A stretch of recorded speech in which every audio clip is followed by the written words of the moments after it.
اللي معايا ده جبت لكم ايه؟ جبت لكم الطلب اللي انتوا قعدتوا تزنوا عليا علشان اعمله. يا ترى ايه؟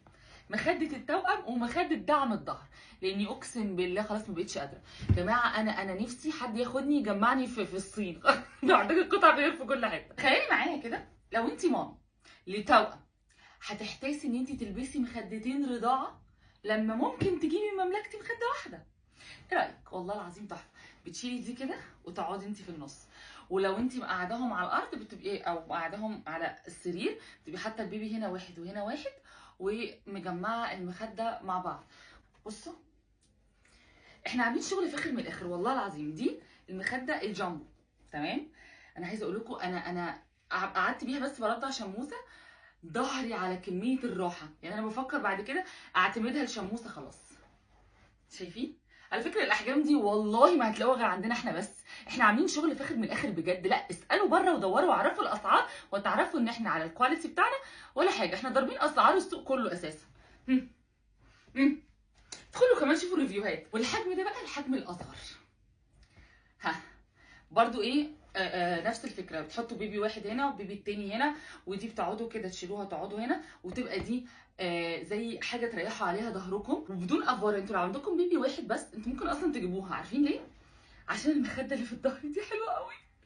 انا بس بقول لكم قعدت شموسه كده اردها وانا حاطه راحه يا جماعه. ايه ده؟ ايه الجمال ده؟ ايه الحلويات دي؟ بس انا خسها. اسمع تقولوا لي يا بنت يا بنت شاشه الخساسين. واحد مش عارف يودي اختراعاته فين.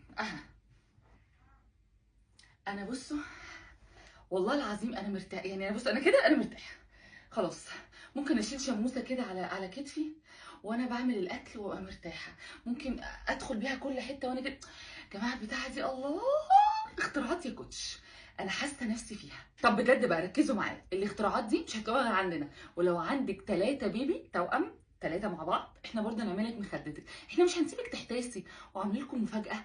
انتوا لو تابعتوا الصفحه كل يوم نازل شويه عروض على نازل شويه افتكاسات واختراعات طلبتوها مننا وفرناها لكم. مش هتصدقوا ان احنا عملناها بالكواليتي ده وبالحجم ده. وايه يا شوشه الحلويات دي. وشوفوا الريفيوهات مش هتلاقوا حد. ادخلوا كمان اسالوا الناس اللي اشتروا مننا، اسالوهم رايهم بجد بعيدا عن البيج. ادخلوا اسالوا العملاء اللي خدوا مننا حاجات ايه رايكم في حاجاتنا.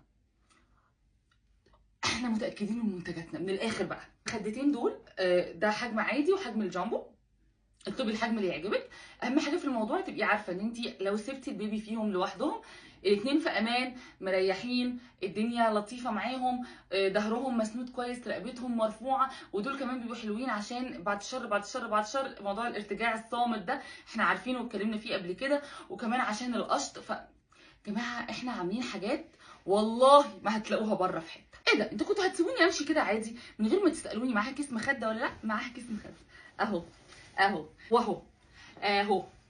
بصوا دبل فيس، كسوه بتتشال وتتغسل، يقشطوا يرجعوا ويسربوا. عاملين حسابكم في كل حاجه. بصوا مش بخوفكم، بس لو ما لحقتوش بقى الحلويات اللي احنا عاملينها هيفوتكم كتير قوي. وما اضمن لكمش ان في حاجه هتتبقى بصراحه. انا ما اضمنش. انا قلت وريحت ضميري.